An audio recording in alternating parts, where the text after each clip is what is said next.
Hey, welcome back.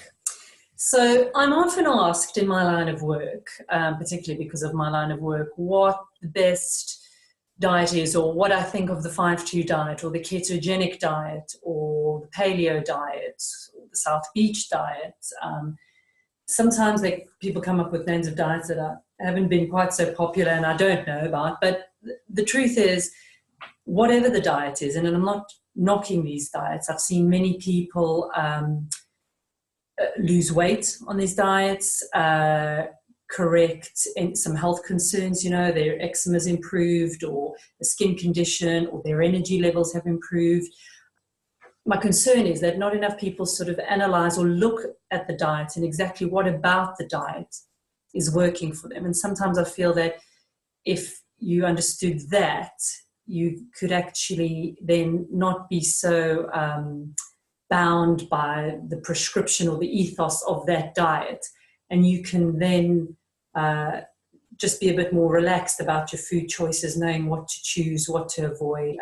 Most people are turning to diets as by way of weight loss. And that's fine, because actually one of the body's first ways to show that there is a problem internally and that it's struggling is through weight gain. So even though we're driven by vanity and wanting to look good for our summer holiday, it's a good red flag or good signal that something isn't quite right in your body and that you need to take a look at your diet. I use this formula, which is not dissimilar to the formula I've been explaining on my general philosophy on health, but it really comes into weight loss as well.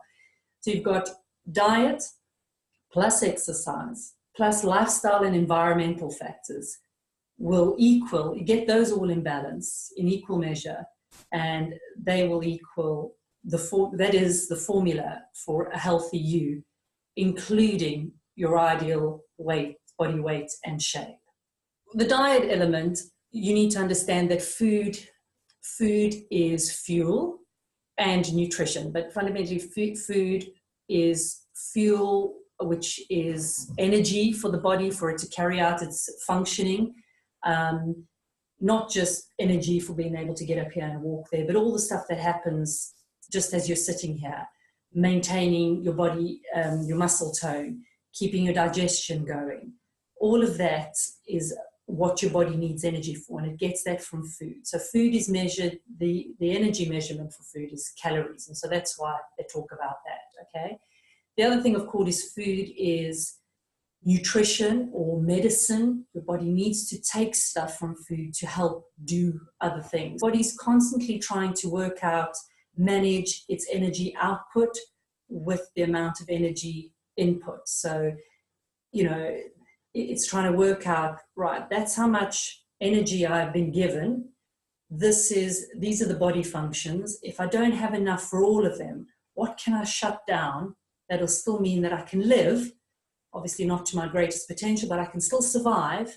And one of those that tends to, a vital function, vital functions won't shut down first. Obviously the body holds on to that, but certainly your cycle and menstruation and therefore fertility, the body shuts down, because why would we give energy to a process that would just arise in falling pregnant, which requires more energy from you? So no, let's just shut that door completely. And that's how your body's functioning the whole time, trying to take on what you give it and trying to go, okay, well, that's energy for that, energy for that, energy for that. If you give it too much energy, so too much food, it's going, whoa, okay, we're not doing that much. Gosh, she's only walking to the train station and back every day. That's as much as we do. I don't need this amount of energy. I know what, I'll store it as fat for a rainy day. So that is that's the two extremes of the balance, but that's what your body's trying to do all the time with diet and exercise. It's trying to take on fuel,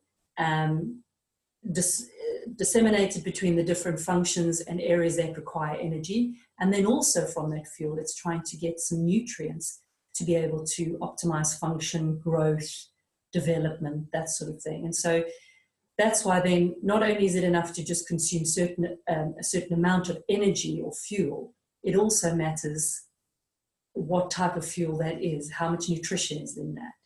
So while a chocolate bar may give you way more energy than a salad, the salad is providing way more nutrition. So you can see what the body, what you're constantly having to juggle, and that's why. And that's why I can see why people tend to go for a prescriptive diet, right? Because it's quite nice being told, have 2 eggs, now measure 3 grams of this. And I see that that's useful, but it's such a dynamic thing, because even if today I perhaps consume too many calories for what I'm required, but tomorrow I end up eating less, if you kind of look at it over a week's period, you know, it's not like your body tallies up at the end of every single day. It's more of a dynamic effect, right? And that's what you're trying to balance out. And so with the diet also, if your nutrition element is really low, but your energy level is high, so we're eating lots of crisps, crisps and chocolate. And we all know, or perhaps have even done it, where you've lived on a slab of chocolate for the day, but not by choice, well, not intentionally, but that's all you've happened to eat for that day. You've been fine energetically, but your body's got no nutrition from that. If you did that every single day, eventually something gives, and your skin starts to go, your digestion, your periods, that sort of thing. You start having different problems, and that leads to an unhealthy you. And then you're having to face your diet, because that's one of that and medication to get you back to being normal. So that's a line you don't want to go down. Then with regards to exercise, and we'll be focusing a little bit more on our approach to exercise and different types of exercise in the next episode. But that's got a lot to do. Your body's trying to manage your energy output. And while you don't need to be running a marathon every day, that sort of thing, it is important to challenge your system. Because it's that classic phrase of use it or lose it, where if you don't test the system, because it's always trying to settle at that just enough. If you don't stress the system a little bit, make the heart work, the heart will just settle, well, that's all I need to do. And then eventually that will lower still further. And then suddenly on a day that you need it to work, it's going, whoa, I've never worked in this realm before. It doesn't always have to be super vigorous, and it really does depend on your lifestyle, but it's worth your while for sort of to store up a bit of challenging and testing the system. Then of course, so that's your diet, your exercise, and your lifestyle and environmental factors come into play here. And these include your genetics. You'll see in our final episode in the series where I look at DNA analysis testing, which is what I use in our studio as well. And you'll see that there are some genes that you have which predispose you to your insulin sensitivity, how you process fat, whether or not you're predisposed to lactose intolerance, whether or not you have the appetite gene, so a tendency to overeat, or the obesity gene. And while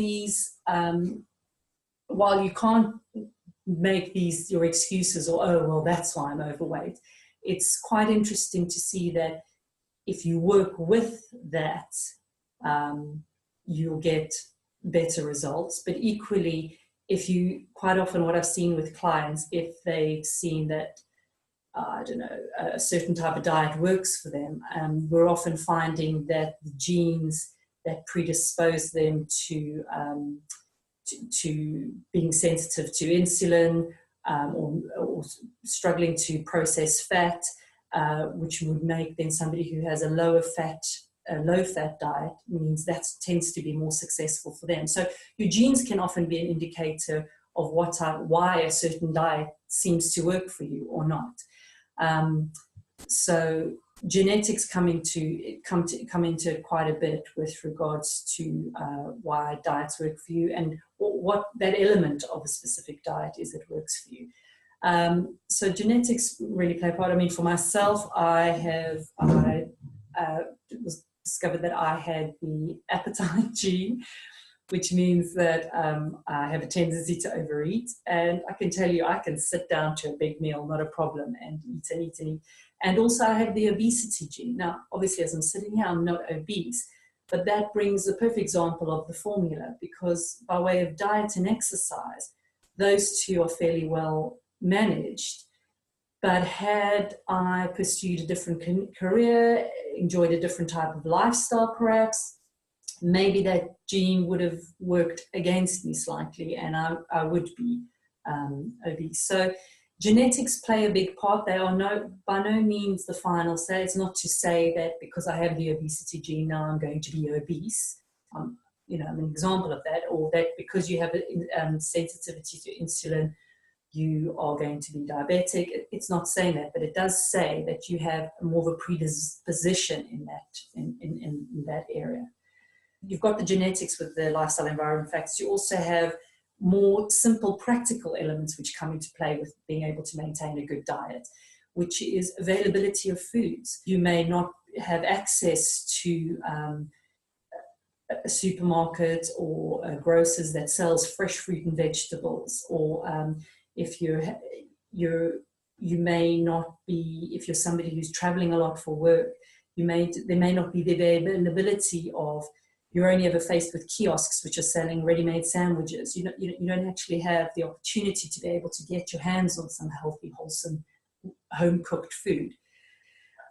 There's also money comes into it, whether or not you can, unfortunately, eating well, especially organic, things like that come at a cost, and that's because it's quite a big business now. But it doesn't need to be that expensive, and if you prioritize it, I guess that comes into it as well. Prioritizing, if you really do want to focus on eating well and make your health a focal point, then perhaps you can find ways to find the money to spend on it. But that is a real concern, obviously, money. And of course, mindset, your attitude towards food, how you've grown up, and your family's attitude towards food really comes into it. The classic thing with sweets and sweet treats, where sweet foods, or was always seen, chocolate in particular, was always seen as a treat. If you're good, you can have a chocolate. And so there's that association with those foods as rewards. And so the mindset comes into there. I worked with somebody who came from a home where she said their portion sizes were ginormous. Their mother used to dish up plenty food, way too much than they always needed. And as a result, she has a real issue with portion control. But the problem came from her mother had grown up where they sometimes struggled with to even get food on the table. And if they did, it was measly portions. And so when her mother then grew old and was able that wasn't an issue for her and her family, she overdid it the other way. And so the cycle perpetuates. And so you've got to be aware that all these elements come into your approach to healthy living in general, your approach to diet, to exercise. And it's being aware of what is influencing your decisions and your choices, and also influencing your body and how your body works will help you make better choices. So my own method, of course, is I use the genetic testing is quite helpful, but not everybody does it. Not all my clients have done it, but the genetic testing is helpful.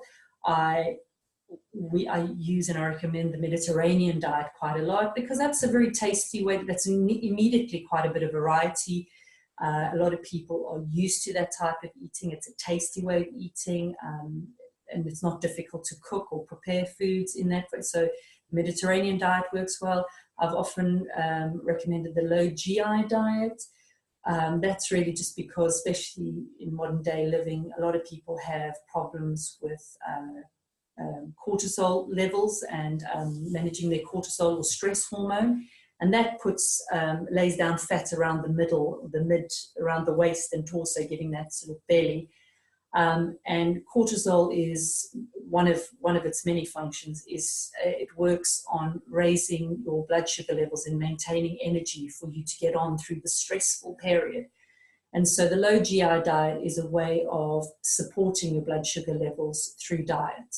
So the low GI diet is quite effective in modern day living. Intermittent fasting, which has become more and more popular, and I've recommended this for a few clients who've tried it, and if they felt comfortable with it, I've encouraged them to do it at least once a week here or there. But there's also with the DNA analysis, you can find out if intermittent fasting does work for you, will work for you. But it's a great way because it's been proven to help balance your insulin and sugar levels. And again, that's quite a common problem in modern day living. But so intermittent fasting has been a tool that I've recommended as well. And then, of course, exclusion, often more from an intolerance rather than a real medical, strong medical or allergic condition. But often your typical ones are your wheat and dairy. And that often will manifest itself with bloating, uncomfortable digestion, that sort of thing. But that's not one I typically go to. That's often when somebody's, is starting to notice that they're not agreeing with a certain food type. And so I'd suggest that they exclude it to see if it makes it better. And I have referred people for intolerance testing, which can be useful. And then within that, and I know it sounds like a lot to take on, but I'm going to give you three takeaway tips to kind of use to overall or address your diet with. But within that, I like to add this sort of overview of a dentist actually called Weston A. Price. He was a dentist, I want to say in the 20s, but I don't know, it could be, anyway, a long time ago, who went on a bit of a mission to understand why suddenly in the Western diet we had all these cavities, whereas indigenous, local, tribal people had beautiful, beautiful white teeth and just outstanding with no issues. And he studied all these indigenous populations in mountains, coastal regions, Africa, all over the place. And the few common factors that he found was that they all consumed what was in their diet. They all consumed some form of fermented food. Now that was different depending on where they lived. So either it was fermented vegetables, or in Africa, fermented goat's milk carried in a calabash. So it obviously depended on your environment, what they could transport or what they could work with, what they were able to prepare. But they all consumed some form of fermented food, which we nowadays know fermented foods provide vital pre- and probiotics, which manage your gut flora and gut bacteria. They all ate seasonal and local foods. So if they were a coastal population, they were obviously consuming more and more seafood than somebody who lived in the mountains and inland, for instance. They all ate what was available to them, local, and what was seasonal. So what was available in winter, spring, summer, autumn, that sort of thing. They all ate meat, obviously some less or more than others, depending what was available to them. And also only when it was available. So by default, they weren't having meat every night for dinner. And they all ate and consumed animal fat and organ meats. And that was, I guess, also largely down to not wasting any part of your catch or your food. So if you caught an animal, you ate everything, used the skin for products, this kind of thing. But what we know to be true, of course, is that animal fat is healthy for you, and also organ meats, particularly liver, for instance, provides vitamin A. And these are things that organ meats have sort of gone out of fashion. We used to eat these years ago, but we don't so much anymore. Animal fat, well, fat was, demonized a few years ago, but that, I think we're getting to the point where we're restoring our faith in that. But those few factors I like to kind of bear in mind when I'm faced with choosing a plate of food, or even within a diet, you try to bear those in mind. So my 3 takeaway tips for your healthy diet, or to make sure you eat well, is if you need a prescriptive diet and a definite ethos, that's fine. I don't have a problem with that. But make sure you understand why it's working for you, and make sure that it doesn't hold you back in any way. You're not finding yourself not socializing because, oh, well, it's too difficult to eat, or that. So make sure it's working for you. But on the whole, make sure you're getting variety. Really, really make sure there's different colors on the plate. It's not always the same 3 fruit or vegetables. Get creative within that. Make sure there's variety. Try to best, because with supermarkets nowadays, you can pretty much get anything all year round. Try to, where you can, eat a bit more seasonally. Wholesome, homemade is always best. And you know where I'd actually encourage this more almost than anything, is the with sugary sweets and treats and things. Because if you're wanting something sweet and you bake the brownies or make some cupcakes and then have them, for a start, yes, they've got probably too much sugar than you need to have in any one sitting, but there's no preservatives in them. So they're going to be healthier to a certain extent than any form of processed snack or treat you're going to buy. And then there's the joy in preparing it. There's so many aspects to that. But wholesome and homemade where you can. Try to look, there are a lot of homemade things. I make my own granola, and that is actually nicer than anything I can buy. Also then has less sugar, and I'm getting all the other, and I can pick and choose the nuts that I put in my blend. Don't be afraid to experiment. It's so easy to cook and prepare these things nowadays. On the internet, it's all just so easily and readily available and easy to follow. So variety, wholesome, homemade where you can, or buy from somebody who makes these things, in a home, from a home industry, a small kitchen at home where you know exactly what's going into it. Then of a week, try to only eat over a week's period. Try to only eat red meat one night in that week. Try to at least be vegetarian one night in the week. And then the rest of the time, fish and perhaps white meat. But really start to, just as a population, we're consuming too much meat. And because of that, often the meat that's being sold is of quite a poor quality. Even if you don't subscribe to the whole ethical side and mistreatment of animals, often the animals who are mistreated or the conditions when they aren't great actually affects the quality of your meat. So be mindful of that, and also give your digestive system a break. You don't need to be eating meat every single night. Let me know how you're getting on with more of a wholesome approach to your diet.